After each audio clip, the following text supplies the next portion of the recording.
People often like to say that the rich get richer and the poor get poorer, but in reality, only one of these statements are true.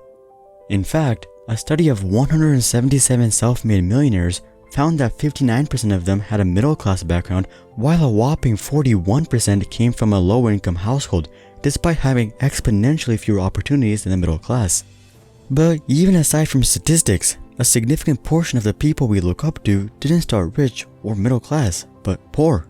From Steve Jobs, Ed Sheeran, and Leonardo DiCaprio to Arnold Schwarzenegger, J.K. Rowling, and Oprah Winfrey, many of them have gone to extreme lengths for money, from selling their blood to pay for college tuition to working as a janitor and collecting food stamps.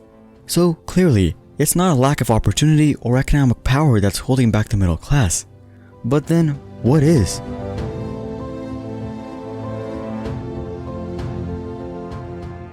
Well, starting off, people in the middle class generally have too many options.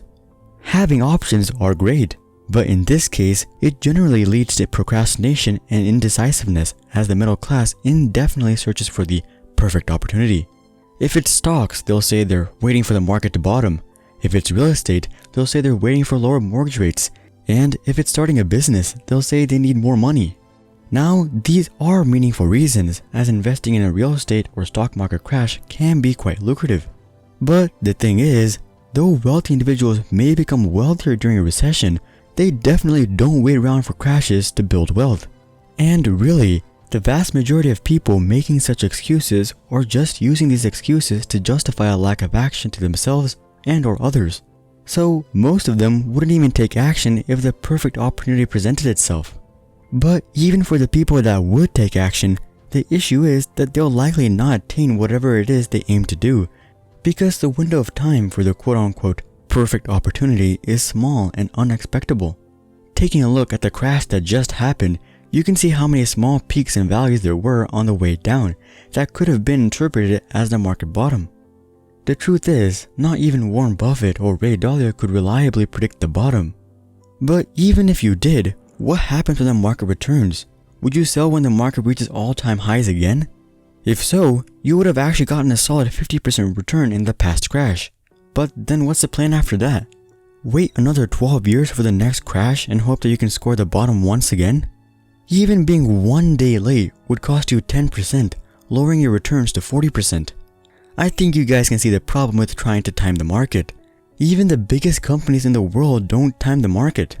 The iPhone came out right before one of the worst recessions in history, and Google was launched to the heights of the dot-com bubble. Furthermore, a lot of these companies also didn't have revolutionary ideas either. Google, for example, was late to the search scene, the mail scene, and the browser scene. They didn't even buy the original online video sharing platform, which was shareyourworld.com, founded a solid 7 years before YouTube.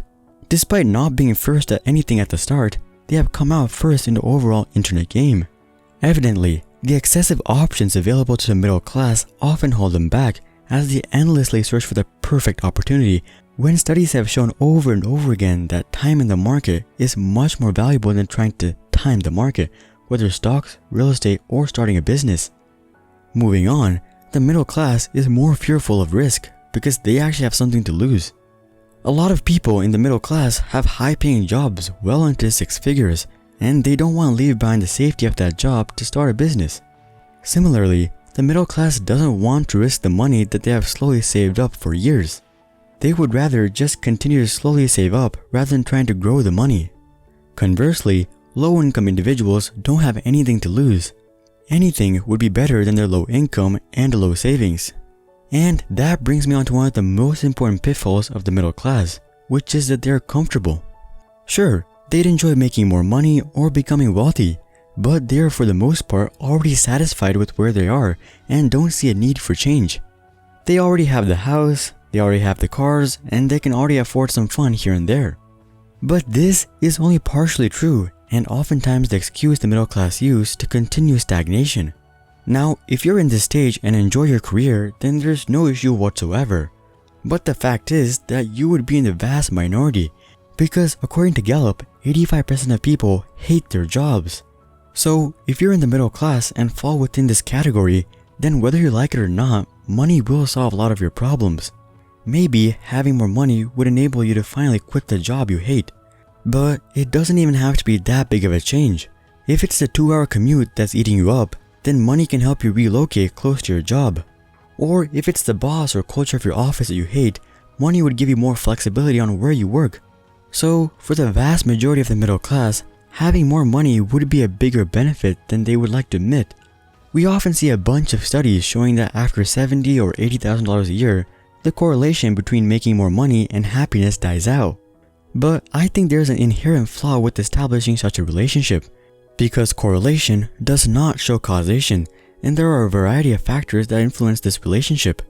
For starters, making more money comes along with more stress and responsibility. You might also have to work longer hours and have less time off.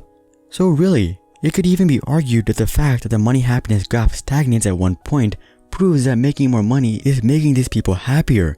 Because for most people, making more money is accompanied by a lot of negative aspects in their work life. Thus, being just as happy as people making less money shows that they're actually happier in other aspects of their lives, whether family, friends, or travel. And that brings me on to the final and most important reason the middle class will never win from a wealth perspective, which is that the middle class often looks down on wealth. We often think that wanting more money is greedy, and we assure ourselves that having more won't make us happy. But let's be real here. The simple fact that money can eliminate a job that you hate, which you'll likely spend a third of your life working at, or over 90,000 hours throughout your lifetime otherwise, I'd be willing to bet that more money would make you happier. And the dismissal of this fact is, I think, the biggest downfall of the middle class. Many of us just tell ourselves that we already have enough and make up terrible excuses for our stagnation, like waiting for the perfect opportunity, the president, or of course, baby boomers. They must be it. Meanwhile, the poor and the rich are always hungry for more, which continuously pushes them forward. But if you're truly satisfied with life, disregard all of this, as there's nothing wrong with that.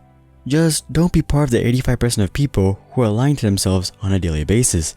But that's just what I think. Drop a like if you guys agree, and consider subscribing to see more questions logically answered. But until then, I'm Hari, and I'll see you guys on the next one.